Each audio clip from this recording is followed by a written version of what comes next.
Периодов се почесто е поплакувањето на грлото, поплакувањето на крајниците, а токму едно од почестите заболувања во нашето секојдневие е заболувањето на крајниците. Пациентите често се во дилема да се направи или да не се направи оперативен зафат, дали и како да ги лекуваат воспалените крајници во домашни услови, дали со антибиотик. Токму на овие теми заедно со нас денес примариус доктор Борислав Гогушевски од Аџебадем Сестина, а меѓу другото и доктор кој што има навистина долгогодишна пракса во својата работа.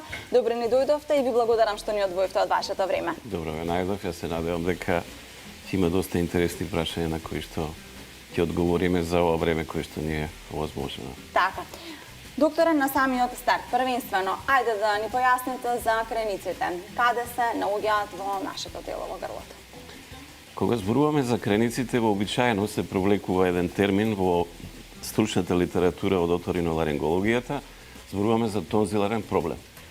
Значи, сепак се работи за нешто што и текако е актуелно во секојдневната рутинска пракса во оториноларингологијата.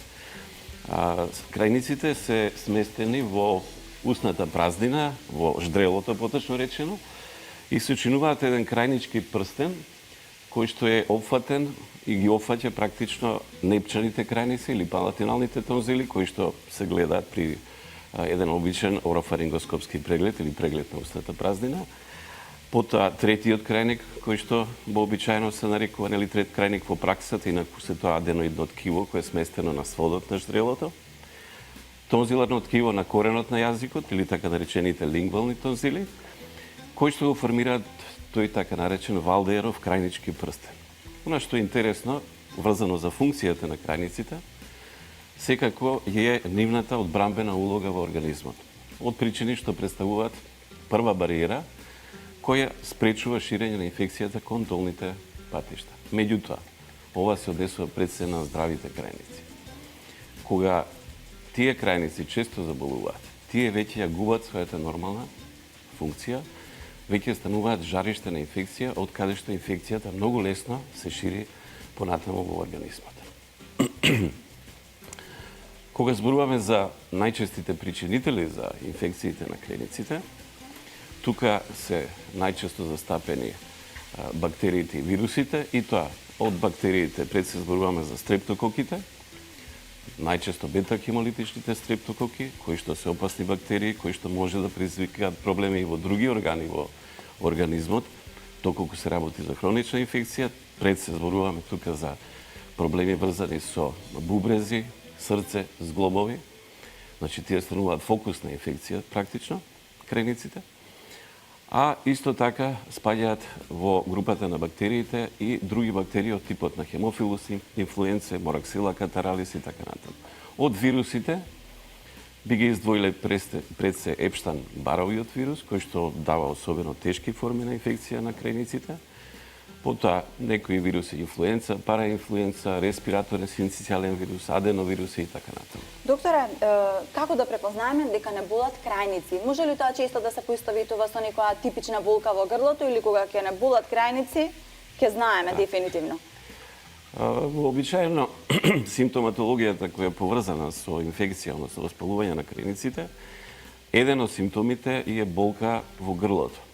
Меѓутоа, постојат и други симптоми кои што се исто така карактеристични и кои формираат таа клиничка слика на воспаление на крајниците.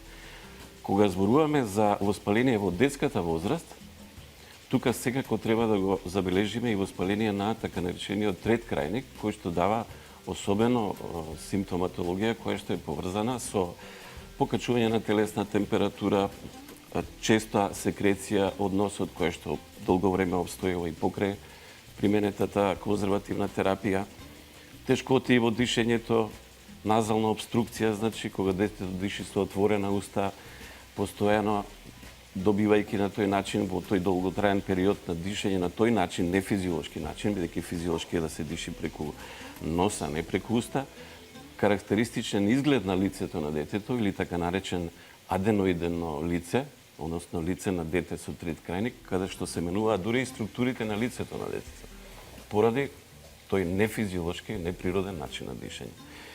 Од страна на непчаните, палатиналните крајници, значи инфекцијата се манифестира со натекување на ткивото, покачена телесна температура, општа малаксалост на детето, тешкотии во голтање, појава на лимфни жлезди на вратот, кои што се реактивни жлезди во склоп на една инфекција.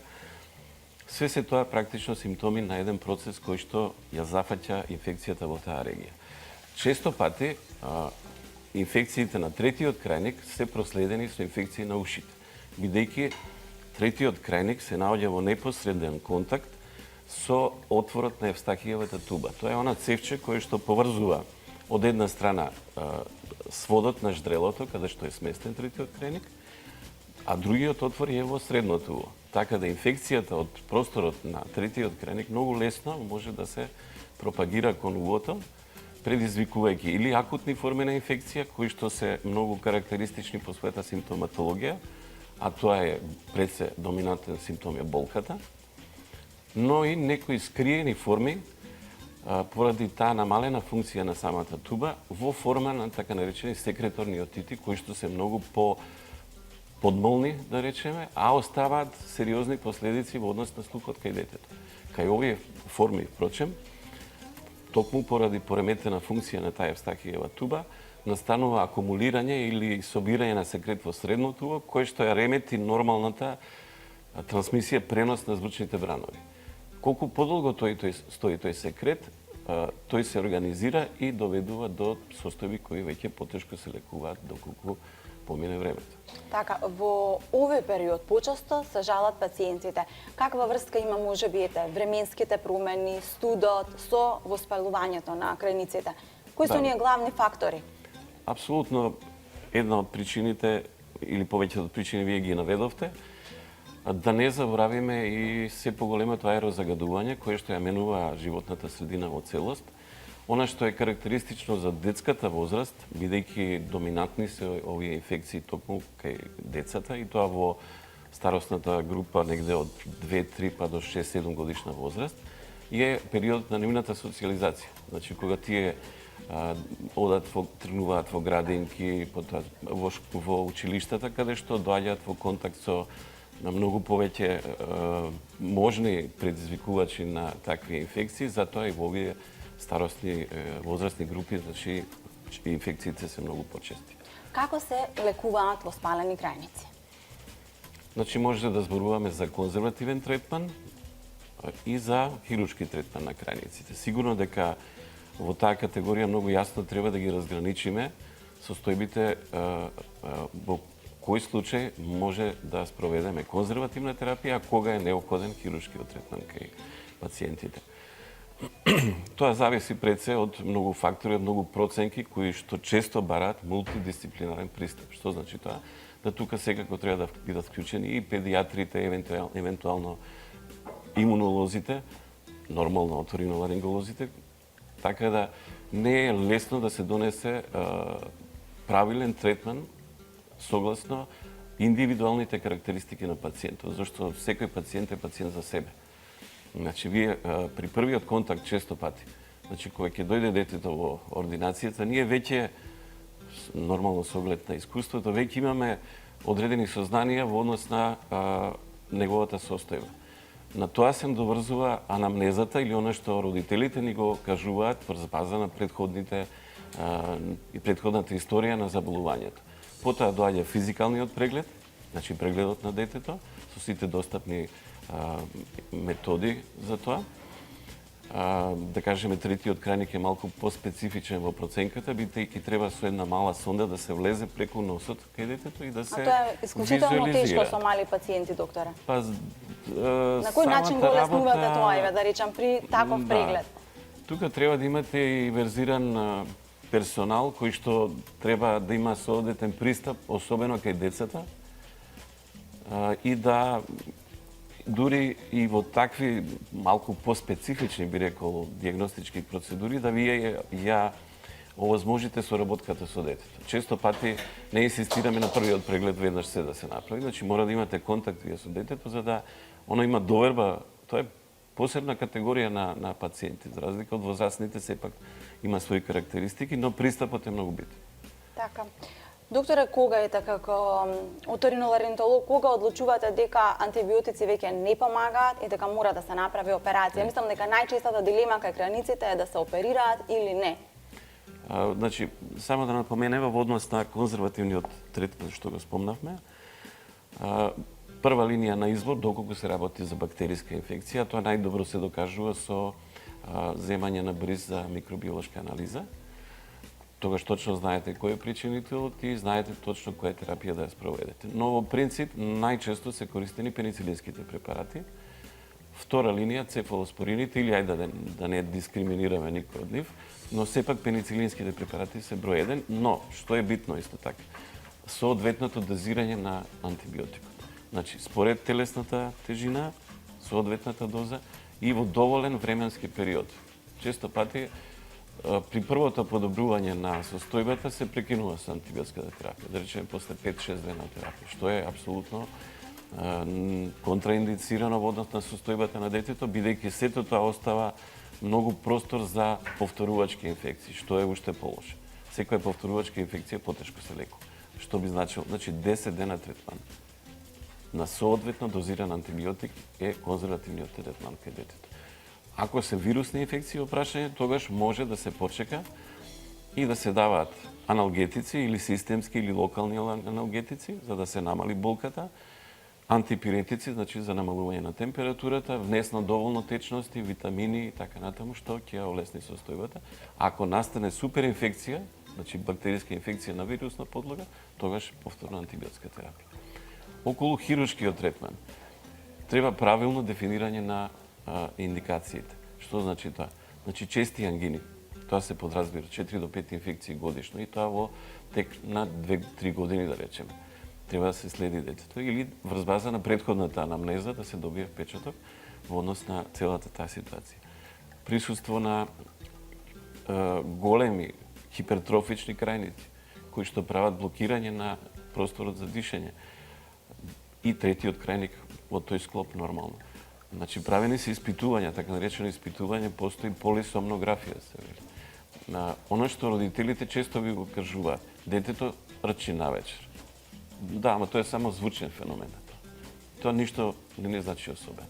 Ако тоа го користејќи оваа метода полисомнографија, која што ги мери виталните параметри, особено при спиење, кога настанува уште повеќе потенцирање на сите овие проблеми што ги има детето, од причини што се релаксира мускулатурата во тој дел, каде што се крениците и симптомите се уште поголеми. Тие мерења на виталните параметри покажуваат дека еден од параметрите за заситување на организмот со кислород, кој што треба да биде 100%. Во тие испитувања вредностите драстично паѓаат. 50-60%. Што значи тоа за еден млад организам кој што е организам во формирање во раст? Значи тоа е состојба која што континуирано трае, се додека детето е оптоварено со тие крајници. Значи, ако не се реагира, растот на детето се успорува, тоа е само оно што пак е што го гледаме, но страдаат и другите витални органи, срцето и така натаму. Докторе, никој нема да се оперира како помало детенце и потоа нели доаѓа во онаа фаза кога е веќе возрасен маж, возрасна жена, проблеми со крајници. Што препорачувате ети за овие лица кои што се веќе да речам па и нели ја надминале онаа адолесцентна фаза, а имаат проблем со крајниците? Дали тука препорачувате операција? Пак ќе кажам, се е индивидуална проценка. Значи не може да ги глобално да ги дефинираме и да се генерализираат сите тие индикации во однос на постојат глобални насоки, но вие ги прилагодувате на секој пациент. Инаку нема ограничување во однос на старосната група. Да речем, имало пациенти па и над 6 деценија, да кажем, кои што се оперирани. Во тие старосни категории, повозрастните, многу почести пак се компликациите кои што настануваат од воспаление на крениците, а тоа се, да кажеме, перитонзиларен процес, кој што е најчест, тоа е пробивање практично на бариерата на крајникот, на непчените крајници и ширење на инфекцијата, стварање на гнојна колекција во просторот околу крајникот. Но тоа може да биде и во други делови локализирано во околината на крајникот, така да самото тоа само по себе ги наметнува и ширењето на индикациите за оперативна интервенција. Кажете ни, доктори, за она постоперативна фаза. Колку време трае, на кој начин треба да ги третираат тогаш крајниците, грлото, пациентите? И зошто најчесто велат не се прави операција на крајници во лето? И тоа сум го слушнала. Да, точно е тоа, да. Само на кратко би ги спомнал, Да, самата техника затоа би ја спомнал само. Значи, она што ние го работиме во клиничката болница Аџибадем Систина е операција која што се изведува со посебен нож, да речем, или скалпел, ультрасижен, кој што овозможува, за разлика од класичната техника на операција, овозможува помала травма на околните ткива, значи, што ја намалува постоперативната болка, еден од симптомите постоперацијата на крајниците, и го намалува ризикот од крварење. Бидејќи истовремено како што се одвојува крајникот, се врши каутеризација или запирање на помалите крварења во околината. Во однос на постоперативниот третман, тоа е првите 7 до 10 дена кога постои тој ризик од постоперативни крварења, што е главна, да речеме, компликација од операцијата на крајниците, се внимава во однос на исхраната. Течна, кашеста исхрана, насобна температура, да не биде тоа храна, да кажеме, луто, кисело, се оно што може да дразне на ткивото кое што е сепак во отворено ткиво и отворена рана која што треба да зарасне. На еден од слайдовите ми се чини беше прикажана и таа постоперативна слика на крајниците, односно на отстранетата ложа после вадењето на крајниците, каде што се формираат фибрински налепи, наслаги, и тоа е нормален процес на зараснување, но бидејќи се тие жолтеникави, голем дел од оперираните пациенти, или добар дел, ајде да не речем, се плашат дека е тоа повторно гноење на крајниците, ама крајниците ги нема, тоа се само наслаги кои што постепено отпаѓаат и се отстрануваат сами по себе, а ткивото зараснува. Така, во врска со тој момент дека во лето не се прават се извинувам, тоа го операции? Значи, воглавном се оперира во тек на целата година, но се избегнуваат најчесто периодите кои што се поврзани со екстремните температури, што го зголемува ризикот од можни крварења, и вообичаено периодите кога постојат поголеми епидемии, да кажеме, на вирусни инфекции, грипи така. Доктор, ајде уште една генерална препорака. Како, има ли превенција од тоа крајниците да не се воспалат? Како генерално треба да ги третираме децата, па дури и за возрастните? Кои се оние препораки за здраво грло, нос, уво, сите оние ваши делови, кои што буквално се поврзани, нели, едно ли страдаат и сите? Така. Тоа е непосредниот контакт кој што ги оптоварува сите тие ткива или органи, да речем. Превенцијата би се состоела најчесто во оние општи правила на хигиена, да речеме, внимавање, особено кај децата, хигиена на рацете, избегнување на контакти во средината каде што постои зголемен ризик од инфекции, особено во периодите кога се тие посебно назначени, особено кај оние кои што се во ризичните категории, нели, склони кон чести инфекции. Сигурно начинот на исхрана, правилниот начин на исхрана, користење на доволно витамини, препарати кои што го зголемуваат имунитетот. Избегнување на експонираност во услови на екстремно околно аерозагадување. Тоа се главните насоки кои што Како што и ние впрочем имаме деновиве. Тоа е неизбежно, мислам, но треба да се намали престојот во отворена средина, инаку тоа тешко може да се. Доктора, не врзано, бидејќи сте нагости денес во Јасака Македонија, пустите ли можеби? Па, искрено речено, не често го практикувам тоа, но гледајќи го куворот, мислам дека Така. што случајно ми е именјак, нели, не знам сега. Да. Ви го знаат гледачите. Буби, до каде сме ние со подготовката? Постранката веќе е наполнета со зеленчукот. Сега веќе се пече варената на 250 степени. Некаде околу 10 минути веќе се пече. Јас сум спремен за сосот. Така, ќе не посетиш само со што ја наполни, затоа што гледачите кои што можеби се вклучија малку подоцна. И днеска правиме еден посебен специјалитет во пресрет нели на постот, а понатака ќе имаме и денови во кои што навистина ќе сакаме на празничната трпеза на крајот на криштата на Бадниковата да принесеме нешто убаво. Значи, Буби, со што ја наполнивме? Па вака паструнката отворивме грбно, значи од горната страна, не од стомакот, ја исчистивме, ја наполнивме со, ја посоливме со сол и со лимон, ја наполнивме со лукче, тиквичка, пиперка свежа, шери домати и бело вино. Значи, ја наполнивме внатре, како сето тоа се соедини заедно во тава со маслиново масло, ја наполнивме внатре и ја печеме на 250 степени некаде околу 15 на минути. Така, во тоа е идеално време за печење на риба? За Па јас видови мислам риба? дека е доволно. Зашто рибата е и сочна се јаде, посочна се јаде, средно печена. Морската риба веќе е средно печена, секоја се јаде, така да и нашиве пастромки мислам дека 15 на минути се сасвим доволно. Едве чекам да биде готова, Боби продолжува со готвење. Доктора, ви благодариме.